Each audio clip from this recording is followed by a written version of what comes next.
ಎಷ್ಟೋ ಹೊಸ ಪ್ರತಿಭೆಗಳು ಸೂಪರ್ ಸ್ಟಾರ್ ಆಗಿರೋದನ್ನ ನಿಮ್ಮ ಕಣ್ಣಾರೆ ನೋಡಿದ್ದೀರಾ, ನೋಡ್ತಾನೂ ಇದ್ದೀರಾ. ಕಾಟೇರ ಸಿನಿಮಾ ಇರಬಹುದು, ದರ್ಶನ್ ಅವರು ಈಗ ಮತ್ತೆ ಡೆವಿಲ್ ಸಿನಿಮಾದಲ್ಲಿ ಬೇರೆ ರೀತಿ ಸೆಕೆಂಡ್ ಇನ್ನಿಂಗ್ಸ್ ಶುರು ಮಾಡ್ತಿದ್ದಾರೆ ಅವರ ಜೀವನದಲ್ಲಿ ಒಂದು ಕಹಿ ಘಟನೆ ನಂತರ. ಸೊ ಯಾವ ರೀತಿ ವಿಶ್ ಮಾಡ್ತೀರಾ ಅಂತ? See, Darshan is our super star. ಅವ್ರಿಗಿರೋ ಮಾಸ್ ಫಾಲೋಯಿಂಗ್ ಯಾರಿಗೂ ಇಲ್ಲ. ಈಗ ನೋಡಿ, ಅವ್ರು ಈ ವಿಲ್ ಆಲ್ವೇಸ್ ಬೌನ್ಸ್ ಬ್ಯಾಕ್. ಅದ್ರ ಬಗ್ಗೆ ಎರಡನೇ ಮಾತೇ ಇಲ್ಲ. ಅವ್ರ ಶೂಟಿಂಗ್ ಶುರು ಮಾಡಬೇಕು ಅಷ್ಟೇ, ಸಿನಿಮಾ ರಿಲೀಸ್ ಆಗಬೇಕು ಅಷ್ಟೇ, ಬೇರೆ ಏನೂ ಇಲ್ಲ. ಜನ ಮತ್ತೆ ಎಲ್ಲ ಕಾಯ್ತಾ ಇದ್ದಾರೆ. 1-2 ವರ್ಷದಿಂದ ಎಲ್ಲ ನುಗ್ತಾರೆ. ದರ್ಶನ್ ನಮಗೆ ಬೇಕು, ನಮ್ಮ ಸಿನಿಮಾ ಇಂಡಸ್ಟ್ರಿಗೆ ಬೇಕು ದರ್ಶನ್ ಅಂತವರು. ಯಾಕೆಂದರೆ ಜನ ಬದುಕ್ತಾರೆ ಅವರಿಂದ, ಊಟ ಸಿಗುತ್ತೆ ತುಂಬ ಜನಕ್ಕೆ. ದರ್ಶನ್ ಆಗಲಿ, ಅಪ್ಪು ಆಗಲಿ, ಎಲ್ಲರೂ ಬೇಕು ನಮಗೆ. ಆ ಥರದವ್ರು ಬೇಕು.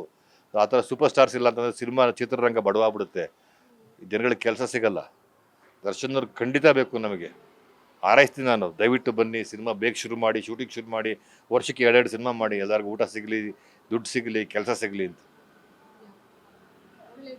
ಒಳ್ಳೇದೇ, ಬಿಸಿ ಆಗುತ್ತೆ. ದರ್ಶನ್ ಇದ್ರೆ ಬಿಸಿ ಆಗುತ್ತೆ. ಈ ಥರದ 4 ಈ ಥರ ಕಷ್ಟ ಸಿನಿಮಾ ಇಂಡಸ್ಟ್ರಿ ಇಲ್ಲ ಅಂತಂದರೆ ತುಂಬ ಕಷ್ಟ ಆಗ್ಬಿಡುತ್ತೆ. ಈಗ ಸುದೀಪ್ ಅವ್ರ ಸಿನಿಮಾ ಮಾಡಿದ್ರು, ಆಮೇಲೆ ಯಾವ ಸಿನಿಮಾನೂ ಇಲ್ಲ. ಅಲ್ಲ, ಅವ್ರಿಗೆ ಟೈಮ್ ಬೇಕಲ್ವಾ, ಕತೆ ಕೇಳಬೇಕು, ಇದು ಮಾಡಬೇಕು. ಯಾವುದೋ ಸಿನಿಮಾ ಮಾಡೋಕ್ಕಾಗಲ್ಲ ಅಲ್ಲ ಅವ್ರು ಬೇರೆ ಇದರಲ್ಲಿದ್ದಾರೆ. ಅಂದರೆ ಆ ಗ್ಯಾಪ್ಗಳಲ್ಲಿ ಇನ್ನೊಬ್ಬರು 4-5 ಜನ ಹೀರೋಗಳಿದ್ದಾಗ ಅದೊಂದು ಸಿನಿಮಾ ಇರ್ತದೆ ನಮ್ಗೆ. ಅದಕ್ಕೆ ದರ್ಶನ್ ಅವರಾಗಲಿ ಎಲ್ಲರೂ ಬೇಕು ನಮಗೆ ಅರ್ಜೆಂಟಾಗಿ. ಅವ್ರು ದಯವಿಟ್ಟು ಅರ್ಜೆಂಟಾಗಿ ಬಂದು ಶೂಟಿಂಗ್ ಮಾಡಿದ್ಲೇ ಹೇಳೋದು ನಾನು ದರ್ಶನ್ ಅವ್ರಿಗೆ. ಆಗ ಕನ್ನಡ ಚಿತ್ರರಂಗಕ್ಕೆ ಒಬ್ರು ನಾಯಕ ಅಂತಿದ್ರು ಡಾಕ್ಟರ್ ರಾಜ್ಕುಮಾರ್ ಅವರು. ಏನೇ ಇದ್ರೂ ಅವರು ಮುಂದಾಳತ್ವ ತೆಗೆದುಕೊಂಡಿದ್ರು. ಈಗ ಯಾರಾದರೂ ಕ್ಯಾಪ್ಟನ್ ಬೇಕು, ಲೀಡರ್ ಬೇಕು ಕನ್ನಡ ಚಿತ್ರರಂಗಕ್ಕೆ ಅನ್ಸುತ್ತೆ ಸರ್? ಯಾಕಂತ ಹೇಳಿದ್ರೆ ಇತ್ತೀಚೆಗೆ ಆದಂತಹ ಒಂದು ಘಟನೆ, ಡಿ.ಕೆ. ಶಿವಕುಮಾರ್ ಅವರ ಒಂದು ಹೇಳಿಕೆ. ಅಂದರೆ ನನಗೆ ಬೇಸರ ಇದೆ ಸಿನಿಮಾ ರಂಗದವ್ರ ಮೇಲೆ. ಯಾಕಂತ ಹೇಳಿದ್ರೆ ಅವರು ಎಲ್ಲದಕ್ಕೂ ಪ್ರೋತ್ಸಾಹ ಕೊಡೋದಿಲ್ಲ. ನಾವು ಫಿಲ್ಮ್ ಫೆಸ್ಟ್ ಅನ್ನೋ ಅಂಥದ್ದು ಮಾಡಿದ್ವಿ, ಬರಲಿಲ್ಲ, ಭಾಗಿಯಾಗಲಿಲ್ಲ. ನಾನು ಯಾರ ಬಗ್ಗೆನೂ ಕಮೆಂಟ್ ಮಾಡೋಕ್ಕೆ ಹೋಗಲ್ಲ. ಇದು ಅವ್ರು ಹೇಳಿದ್ದನ್ನ ಸ್ಟೇಟ್ಮೆಂಟ್ ಕೇಳಿದೆ ನನಗೆ ಇನ್ವಿಟೇಷನ್ ಬಂದಿತ್ತು, ನಾನು ಡಿನೇ ಮಾಡಲ್ಲ, ನಾ ಇರಲಿಲ್ಲ. ಬಟ್ ಆ ಸ್ಟೇಟ್ಮೆಂಟ್ ತುಂಬ ನಾನು ಪೂರ್ತಿಯಾಗಿ ಒಪ್ಕೊಳ್ಳೋದು ಕಷ್ಟ ನನಗೆ, ಅವ್ರು ಹೇಳಿದ್ದು ಸ್ಟೇಟ್ಮೆಂಟ್ನ.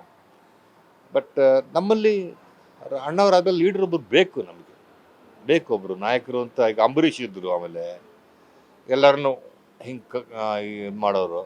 ಈಗ ಸೀನಿಯರ್ ನಟರುಗಳಿದ್ದಾರೆ, ಅವರು ತಗೊಂಡು ಅವರು ನಮ್ಮನ್ನು ಒಂದು ಯುನೈಟ್ ಮಾಡೋಕ್ಕೆ ಒಬ್ಬರು ಬೇಕು ನಮಗೆ ಅರ್ಜೆಂಟಾಗಿ. ಗ್ಯಾರಂಟಿ ನ್ಯೂಸ್, ಸುದ್ದಿ ಖಚಿತ, ನ್ಯಾಯ ನಿಶ್ಚಿತ.